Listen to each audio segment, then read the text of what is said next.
प्यारे विद्यार्थियों, नमस्कार।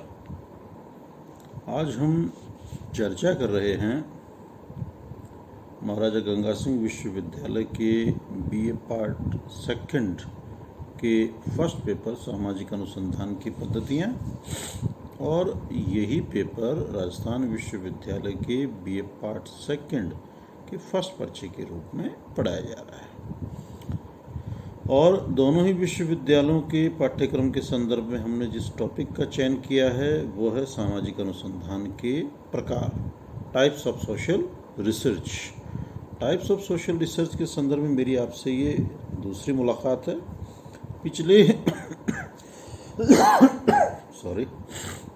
पिछले वीडियो में मैंने आपसे सामाजिक अनुसंधान के प्रकार के रूप में अन्वेषणात्मक शोध की चर्चा की।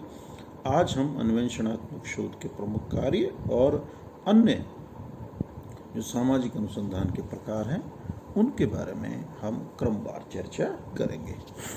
पहले हम करते हैं अन्वेषणात्मक शोध के प्रमुख कार्य। अन्वेषणात्मक शोध के प्रमुख कार्यों की जहाँ तक बात है तो इसका पहला और प्रमुख कार्य है पूर्व निर्धारित प्राकल्पनाओं का तात्कालिक दशाओं के संदर्भ में परीक्षण करना। दूसरा है महत्वपूर्ण सामाजिक समस्याओं की ओर शोधकर्ता के ध्यान को आकर्षित करना। तीसरा है अनुसंधान हेतु नवीन प्राकल्पनाओं को विकसित करना। चौथा है अंतर्दृष्टि प्रेरक घटनाओं का विश्लेषण करना एवं अध्ययन के नवीन क्षेत्रों को विकसित करना। नेक्स्ट है विभिन्न शोध पद्धतियों के प्रयोग की उपयुक्तता की संभावना का पता लगाना। नेक्स्ट विज्ञान की सीमाओं का विस्तार कर उसके क्षेत्र को विकसित करना। अगला है अध्ययन हेतु महत्वपूर्ण विषयों पर ध्यान केंद्रित करने हेतु शोधकर्ता को प्रेरित करना। और अंतिम है शोध कार्य से संबंधित अनिश्चितताओं की स्थिति को दूर कर उसे निश्चित स्वरूप प्रदान करना। ये हमने पढ़े इसके अन्वेषणात्मक शोध के प्रमुख कार्य। अन्वेषणात्मक शोध के उपयुक्त कार्यों से स्पष्ट है कि यह उन आधारों को प्रदान करता है जो सफल शोध कार्य के लिए अत्यंत महत्वपूर्ण है। इसी बात को स्पष्ट करते हुए सेल्टिच कहते हैं कि अन्वेषणात्मक शोध उस अनुभव को प्राप्त करने के लिए आवश्यक है जो कि अधिक निश्चित शोध हेतु उचित प्राकल्पना के निर्माण में सहायक होगा। अब बात करते हैं हम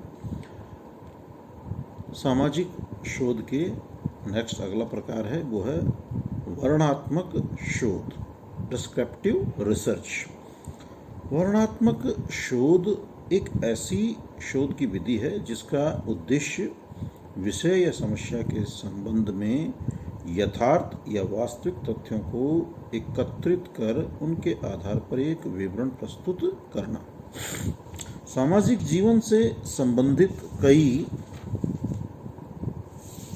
पक्ष ऐसे होते हैं जिनके संबंध में भूतकाल में कोई गहन अध्ययन नहीं किए गए। ऐसी दशा में यह आवश्यक हो जाता है कि सामाजिक जीवन के संबद्ध विभिन्न पक्षों के संबंध में जानकारी प्राप्त की जाए, वास्तविक तथ्य या सूचनाएं एकत्रित की जाए और उन्हें जनता के सम्मुख प्रस्तुत किया जाए। यहाँ मुख्य जोर इस बात पर दिया जाता है कि विषय से संबंधित एकत्रित किए गए तथ्य वास्तविक एवं विश्वसनीय हो और अन्यथा जो वर्णनात्मक विवरण प्रस्तुत किया जाएगा वह वैज्ञानिक होने के बजाय दार्शनिक हो।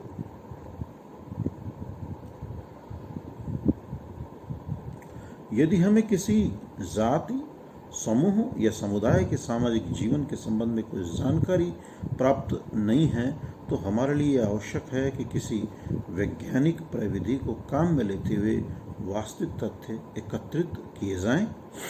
तथ्यों को प्राप्त करने के लिए अवलोकन, साक्षात्कार, अनुसूची, प्रश्नावली अथवा किसी अन्य प्रविधि का प्रयोग किया जा सकता है। इन प्रविधियों के प्रयोग का उद्देश्य यही है कि यथार्थ सूचनाएं एकत्रित की जाए। ऐसे शोध में घटनाओं को यथार्थ रूप में चित्रित करने पर विशेष बल दिया जाता है। अब हम बात करेंगे वर्णनात्मक शोध की प्रमुख विशेषताओं पर।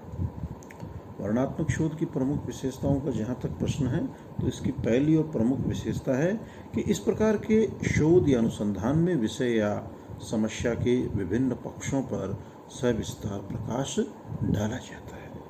दूसरा है, यदि किसी विषय से संबंधित कोई अध्ययन पूर्व में नहीं किया गया हो तो उसके अध्ययन के लिए वर्णनात्मक शोध को ज़्यादा उपयुक्त समझा जाता है। तीसरा है, इस प्रकार के अध्ययन में सामान्यतः किसी प्राकल्पना का निर्माण नहीं किया जाता है। चौथा, वर्णनात्मक शोध के विभिन्न चरण वैज्ञानिक विधि के चरणों के समान ही होते हैं।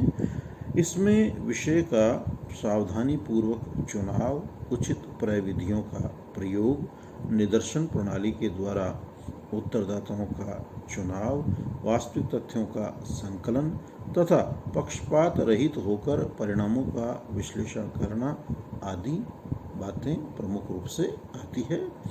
और नेक्स्ट और अंतिम इसकी जो विशेषता है वो ये है कि वर्णनात्मक अनुसंधान में शोधकर्ता की भूमिका एक समाज सुधारक या भविष्यवक्ता के रूप में नहीं होकर एक वैज्ञानिक अर्थात निष्पक्ष अवलोकनकर्ता के रूप में होती है।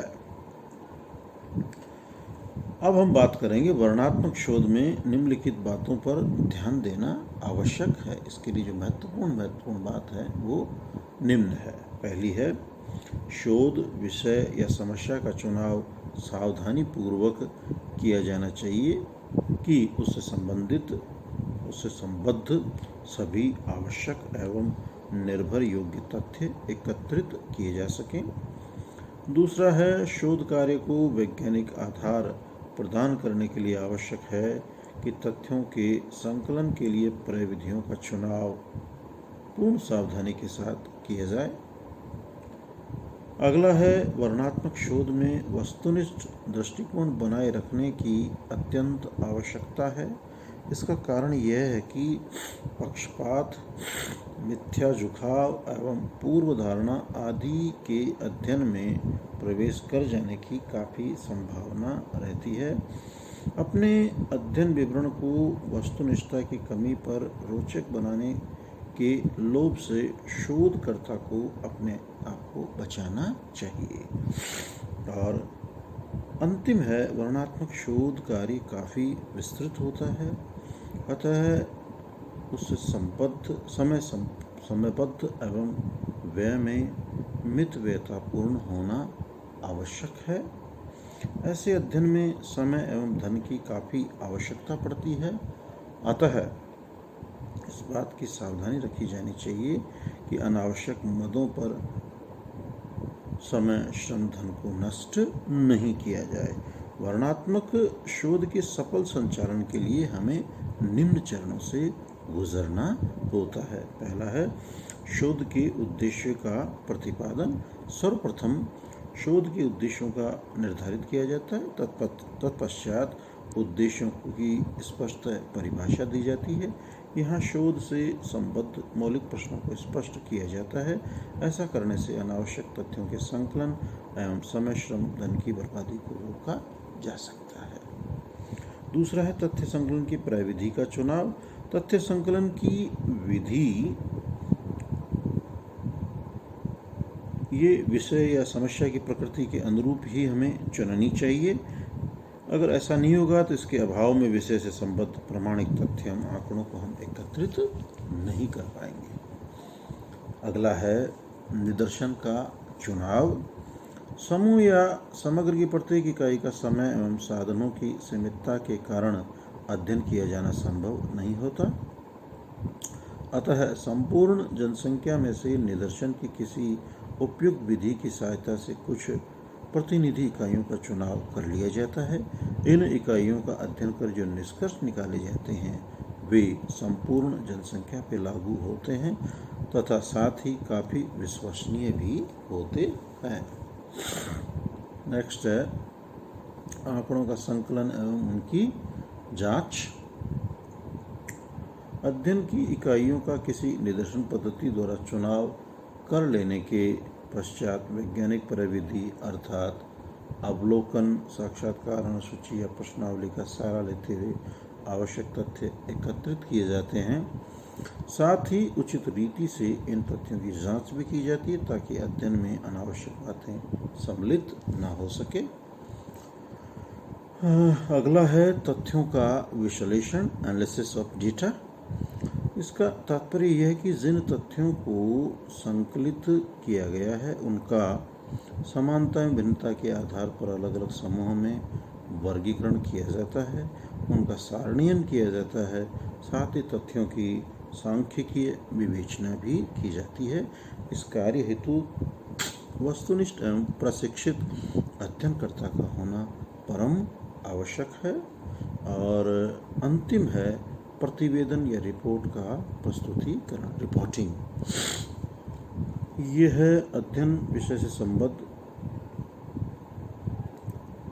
तथ्ययुक्त विवरण एवं सामान्य निष्कर्ष प्रस्तुत किए जाते हैं। यहाँ इस प्रकार की भाषा का प्रयोग किया जाना चाहिए कि लोग उसका भिन्न भिन्न अर्थ न लगाए।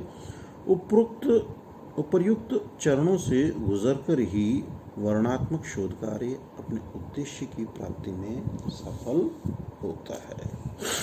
कल हम इसके अगले प्रकार हैं जो प्रयोगात्मक या परीक्षणात्मक शोध आदि जो इसके अन्य प्रकार हैं उनके ऊपर हम चर्चा करेंगे।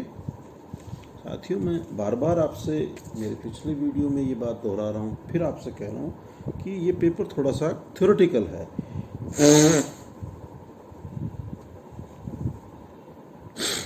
सैद्धांतिक पक्ष है इसमें परिभाषाएं हैं, इसमें अनुसंधान के ढांचे के विषय में हम किन चरणों से होके गुजरना है, क्या अनुसंधान है, इनसे हम रूबरू हो रहे हैं। तो थोड़ा सा आपके व्यवहारिक पक्ष से ये अलग है, आप इससे घबराएं नहीं, आप मेरे साथ इस विचार यात्रा में साथ चलें। हाँ, आपकी कोई समस्या है, जिज्ञासा है, कोई प्रश्न है, आप निश्चित रूप से पूछें। और आप सब स्वस्थ हों, प्रसन्नचित्त हों, अध्ययन अध्यापन कर रहे हों, इन्हीं शुभकामनाओं के साथ आप सभी का हार्दिक अभिनंदन। धन्यवाद।